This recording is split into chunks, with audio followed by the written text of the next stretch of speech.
Greetings, friends and neighbors of Donny. Scott, thank you very much for inviting me to be here in this medium. I'm sorry that I couldn't be there in person. I would have loved to have been. As a lot of you know, Donny was a good friend of mine. And as such, I think I can say that he was also an odd man. Not only did he wear a funny hat that made him look like he was perpetually on safari, he seemed to embrace a time gone by. He continued to make small bales of hay long after everyone else went with more and bigger machinery. He was an organic farmer before the word organic had even entered the vocabulary. When others were draining their wetlands, he was protecting his. When others disengaged from politics, he stepped up into the role of engaged citizen. He cared about the soil, the oak trees, and the wildlife.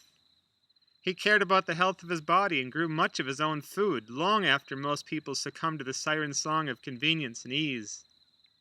He lived his beliefs and his values and was a role model to me and many others. I didn't have a grandfather growing up. He filled that role for me with his kind words of advice, his generosity, his perspective, and his stories.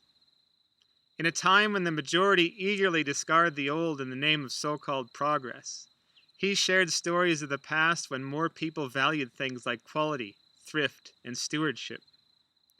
Not only did Donny help plant those seeds of my core values, he empowered me and gave me the courage to swim against the current in living those values. When my wife Stephanie and I moved back and created New Story Farm next door, he was our biggest cheerleader. So many people saw us as crazy for bucking the current agricultural paradigm by creating a small, diversified family farm that grew real food for the community rather than commodities.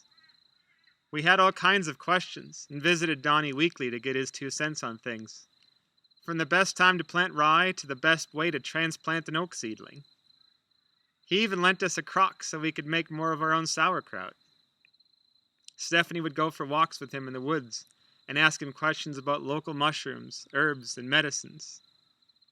When things didn't work out with my family and we told him we had to leave, he was so sad that he cried. We said goodbye knowing we would most likely never see him again, and sadly we were right. I found out a few days after he died that my parents had finally come to terms with letting go of their farm and had signed it over to us so that we could return and continue our dream of being regenerative farmers. I think you'd be happy to know that we will be back in the neighborhood with the goal of helping to revitalize the local food economy, passing on much of his wisdom. We look forward to stewarding our farm as well as helping to look after the land that he gave himself to for so many years. I hope he'll be as proud of us for carrying on his legacy and his spirit as much as I'm proud to continue wearing his trademark hats. Thanks, Donny.